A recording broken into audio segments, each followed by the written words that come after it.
بسم اللہ الرحمن الرحیم۔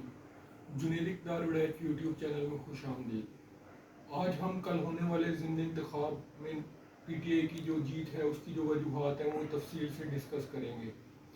یوں تو پی ٹی آئی نے 20 میں سے 16 سیٹیں جو ہیں وہ جیت لی ہیں، اور 2 سیٹیں جو ہیں وہ 2 یا 3 سیٹیں نون لیگ نے جیتی ہیں، اور 1 سیٹ جو ہے وہ آزاد امیدوار نے جیتی ہے۔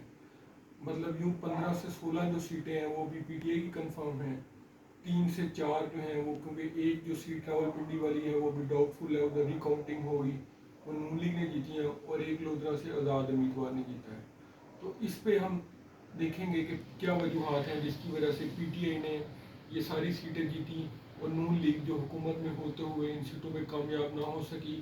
حالانکہ حمزہ شہباز ضمنی انتخاب کے چیف اسٹریٹجسٹ ہیں، اور ان کے لیے ضمنی انتخاب جیتنا کوئی بڑی بات نہیں ہے۔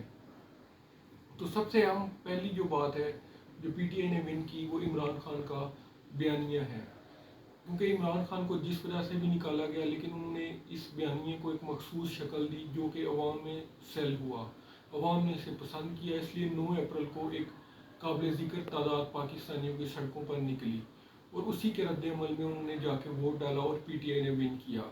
دوسرا اہم فیکٹر ہے وہ ہے تیل اور مہنگائی کا ہے۔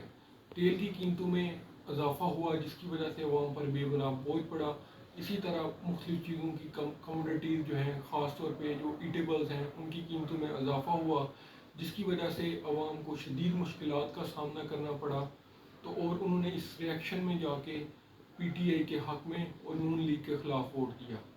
تیسرا اہم فیکٹر جو سب سے اہم ہے کہ نون لیگ نے تمام لوٹوں کو ٹکٹ دیا، جبکہ مریم نواز کا یہ بیان کہ جو لوٹے ہیں وہ واش روم میں اچھے لگتے ہیں، جس کی وجہ سے نون لیگ کے کینڈیڈیٹس نے بیک لیش کیا، اور جو سارے ووٹ تھے وہ پی ٹی آئی کو ٹرانسفر ہوئے۔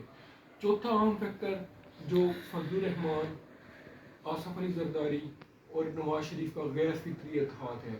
سینٹرل پنجاب میں فضل الرحمان اور پیپلز پارٹی کا نون لیگ سے اتحاد بالکل پسند نہیں کیا جاتا، اور یہ بھی ان کی شکست کی ایک واضح وجہ ہے۔ تو یہ جو سارے فیکٹرز مل کے پی ٹی آئی کی فتح کی وجہ بنے اور نون لیگ کی شکست کی وجہ بنے۔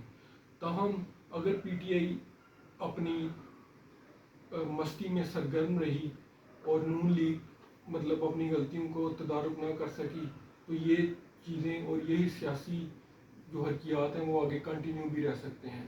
لیکن اگر نون لیگ نے اپنی غلطیوں کا تدارک کیا، نئی اسٹریٹجی بنائی، تو رزلٹ بالکل مختلف بھی ہو سکتے ہیں۔ اب یہ پی ٹی آئی اور نون لیگ کی قیادت پر منحصر ہے کہ وہ کس طرح کی اسٹریٹجی بناتے ہیں جو آنے والے دنوں میں ان کے لیے کامیابی کا باعث بن سکیں۔ شکریہ۔